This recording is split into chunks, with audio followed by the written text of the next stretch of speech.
loving the Rose Bowl Parade. It has been a great experience.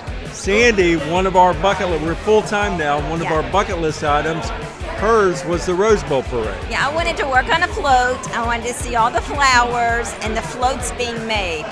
So I got to fulfill that wish. And what really made it work so well is the folks that work the Rose Bowl Parade for Fantasy got us to the right places. We were at the equestrian event. We were at the decorating event. We got to the Rose Bowl, had primo seats for the parade. So it has been a great experience, one we highly recommend. It made everything so easy.